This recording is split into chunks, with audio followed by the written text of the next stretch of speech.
നേപ്പാളിൽ ഇതുവരെ ഈ യുവ പ്രക്ഷോഭകാരികൾ രാജഭരണത്തിലേക്ക് തിരിച്ചു പോകണമെന്ന് ആവശ്യപ്പെട്ടിട്ടില്ല. അവർ നേപ്പാളിൻ്റെ ഭരണകർത്താക്കളായി അവരോധിക്കണം എന്ന് കാംക്ഷിക്കുന്നത് ഒന്ന് കാഠ്മണ്ഡു മേയറാണ്. അദ്ദേഹം ഇന്ത്യയിൽ കർണാടകയിൽ ഒരു എഞ്ചിനീയറിംഗ് കോളേജിൽ സ്ട്രക്ചറൽ എഞ്ചിനീയറിംഗ് പഠിച്ചു. പിന്നീട് റാപ്പറായി സോഷ്യൽ മീഡിയയിലെ താരമാണ് അദ്ദേഹം. കലുഷമായിട്ടുള്ള നേപ്പാളിലെ ഒരു രാഷ്ട്രീയ അന്തരീക്ഷം ഇന്ത്യയും ആഗ്രഹിക്കുന്നില്ല, ചൈനയും ആഗ്രഹിക്കുന്നില്ല. ശ്രീ എം ഷിനാസ്, നമ്മുടെ തൊട്ടയൽക്കാരായ മറ്റ് രണ്ട് രാജ്യങ്ങളുടെ ശ്രീലങ്കയുടെയും ബംഗ്ലാദേശിൻ്റെയും അവസ്ഥ കണ്ടിട്ടുണ്ട്. ഈ രംഗങ്ങൾ അവിടെയും ആവർത്തിക്കപ്പെട്ടിരുന്നു. പ്രസിഡന്റിന്റെ വസതിയിലേക്ക് അതിക്രമിച്ചു കയറുക, പാർലമെന്റിലേക്ക് അതിക്രമിച്ചു കയറുക, അക്രമം നടത്തുക, കത്തിക്കുക തുടങ്ങിയ കാര്യങ്ങളൊക്കെ ഈ രണ്ട് രാജ്യങ്ങളിലും നമ്മൾ കണ്ടിരുന്നു.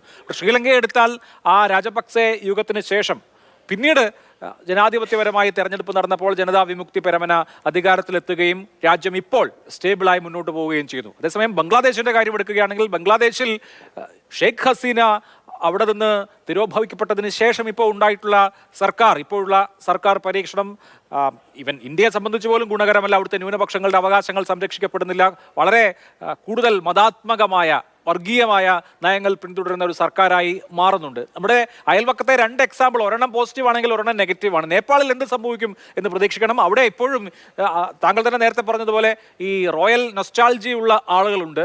രാജഭരണത്തെ മിലിറ്ററിയുടെ സഹായത്തോടുകൂടി തിരികെ കൊണ്ടുവരുന്ന റോയലിസ്റ്റുകളുടെ ഒരു മുന്നേറ്റമാകുമോ ഇനി നമ്മൾ കാണാനിരിക്കുന്നത്? അതെ, അഭിലാഷ് സൂചിപ്പിച്ചതുപോലെ ശ്രീലങ്കയിൽ 2022 രാജപക്സെ ആ ഗവൺമെൻറ്റിനെ പുറത്താക്കി, അദ്ദേഹത്തെയും പുറത്താക്കി, പ്രസിഡന്റിൻ്റെ വസതി കയ്യേറി. ഒടുവിൽ ജനതാ വിമുക്തി പെരുമനെ JVP അധികാരത്തിൽ വന്നു. അവിടെ കാര്യങ്ങളൊക്കെ സുഗമമായി മുന്നോട്ട് പോയി. അതേസമയം 2024 ബംഗ്ലാദേശിൽ ഇതുവരെ അവിടെ തെരഞ്ഞെടുപ്പ് നടന്നിട്ടില്ല. ഇടക്കാല സർക്കാരാണ്.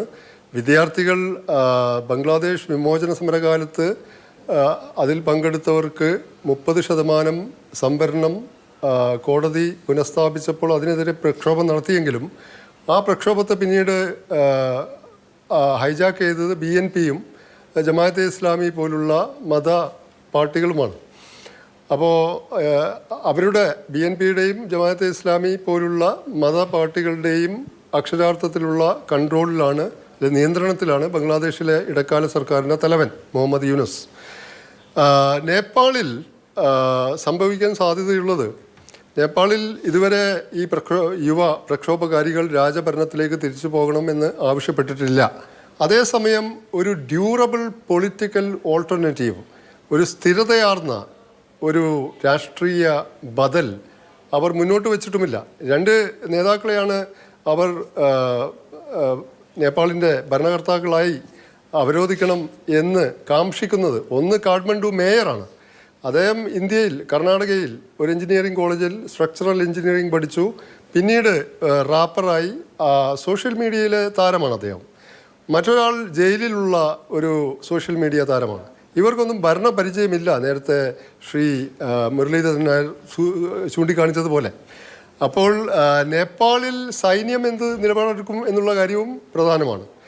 ഇത് പുറമേ നിന്ന് എഞ്ചിനീയർ ചെയ്യപ്പെട്ട കാര്യമാണ്, ഒരു ഗൂഢാലോചനയാണോ എന്ന് ചോദിച്ചാൽ ഈ KP ശർമ്മ ഒലി അദ്ദേഹം പ്രധാനമന്ത്രിയായപ്പോൾ ആദ്യം തന്നെ പോയത് ബീജിങ്ങിലേക്കാണ്, ചൈനയിലേക്കാണ്. ഒരു സിംബോളിക്കായിട്ടുള്ള ഒരു യാത്രയായിരുന്നു അത്.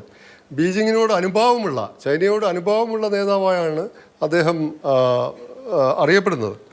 പിന്നെ ഈ കഴിഞ്ഞ ദിവസം ഷാങ്ഹായ് ഉച്ചകോടിയിൽ പോവുകയും ആഗോള സുരക്ഷാ ഉടമ്പടിയിൽ അദ്ദേഹം ഒപ്പുവെക്കുകയും ചെയ്തിരുന്നു. അപ്പോൾ ചൈനയുമായി അടുത്ത ബന്ധം പുലർത്തുന്ന നേതാവാണ്. അത് ഇന്ത്യയെ സംബന്ധിച്ചിടത്തോളം ആ ഒരു ഭരണവിഭാഗം നേപ്പാളിൽ നിന്ന് പുറത്തായത് ഇന്ത്യയെ ആശങ്കപ്പെടുത്തുന്നില്ല. അതേസമയം ചൈനയെയും ഇന്ത്യയെയും ഒരേപോലെ, രണ്ട് രാജ്യങ്ങളും ഒരേപോലെ ഒരു പ്രൊലോങ്ഡ്, ദീർഘകാലം നിലനിൽക്കുന്ന അസ്ഥിരമായ കവോട്ടിക്കായിട്ടുള്ള, കലുഷമായിട്ടുള്ള നേപ്പാളിലെ ഒരു രാഷ്ട്രീയ അന്തരീക്ഷം ഇന്ത്യയും ആഗ്രഹിക്കുന്നില്ല, ചൈനയും ആഗ്രഹിക്കുന്നില്ല. രണ്ട് രാജ്യങ്ങൾക്കും വേണ്ടത് സ്ഥിരതയാർന്ന ഒരു നേപ്പാളാണ്. സ്ഥിരതയാർന്ന ഒരു പൊളിറ്റിക്കലി രാഷ്ട്രീയ സ്ഥിരതയുള്ള നേപ്പാളാണ് ചൈനയെ സംബന്ധിച്ചും ഇന്ത്യയെ സംബന്ധിച്ചും അഭികാമ്യം. ഇന്ത്യയുടെ കാര്യം പറയുകയാണെങ്കിൽ ഏതാണ്ട് $7.3 ബില്യൺ കഴിഞ്ഞ സാമ്പത്തിക വർഷം തന്നെ നേപ്പാളിലേക്ക് ഇന്ത്യ കയറ്റുമതി പ്രധാനമായും ഭക്ഷ്യവിഭവങ്ങളും പെട്രോളിയം ഉൽപ്പന്നങ്ങളുമാണ്. നേപ്പാൾ ഇന്ത്യയിലേക്ക് കയറ്റുമതി ചെയ്തത് 1.2 ബില്യണാണ്. അപ്പോൾ വ്യാപാര മിച്ചമുണ്ട് നേപ്പാളുമായിട്ട്. അപ്പോൾ ചൈന അവിടെ ഒരുപാട് ഇൻഫ്രാസ്ട്രക്ചർ പ്രൊജക്ട്സിന് ചൈന ഒരുപാട് നിക്ഷേപം മുടക്കിയിട്ടുണ്ട്, അവിടെ നിക്ഷേപിച്ചിട്ടുണ്ട്. അപ്പോൾ ചൈനയും അസ്ഥിരതയുള്ള നേപ്പാൾ ചൈനയും ആഗ്രഹിക്കുന്നില്ല, ഇന്ത്യയും ആഗ്രഹിക്കുന്നില്ല. അതുകൊണ്ട് ഇത് പുറമേ നിന്നുള്ള ഒരു ഒരു ശക്തികളുടെ ഫലമായി ഉണ്ടായ പെട്ടെന്നുള്ള ജനരോഷമല്ല. പക്ഷേ ഇതിൽ വളരെ നിഹിലിസ്റ്റിക് ആയിട്ടുള്ള, എന്ന് വെച്ചാൽ എല്ലാ ഭരണകൂട സ്ഥാപനങ്ങളോടും എല്ലാ പൊളിറ്റിക്കൽ ക്ലാസ്സിനോടുമുള്ള നിഷേധാത്മകമായ, സമ്പൂർണ്ണ നിഷേധത്തിൽ അധിഷ്ഠിതമായ പ്രചണ്ഡമായ കോപം ഈ യുവ ജനങ്ങൾക്കുണ്ട്.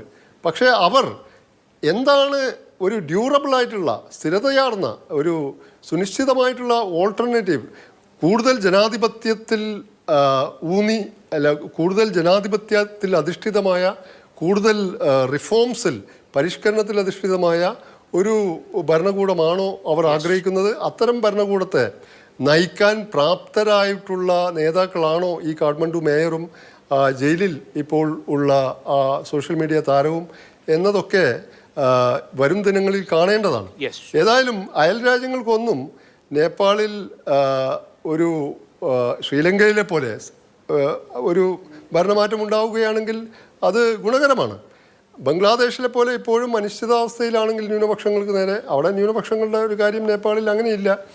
അപ്പോൾ ഏതായാലും നേപ്പാൾ ഈ ജെൻ സി അല്ലെങ്കിൽ ജെൻ സെഡ് എന്ന ഈ പ്രക്ഷോഭം ഇപ്പോൾ ബംഗ്ലാദേശിൽ, ശ്രീലങ്കയിൽ, നേപ്പാളിൽ, ഇന്തോനേഷ്യയിൽ നമ്മൾ കണ്ടു. എന്തോ ഈ മന്ത്രിമാരുടെ ശമ്പളം വർദ്ധിപ്പിച്ച മ്യാൻമറിൽ പോലും കണ്ടു.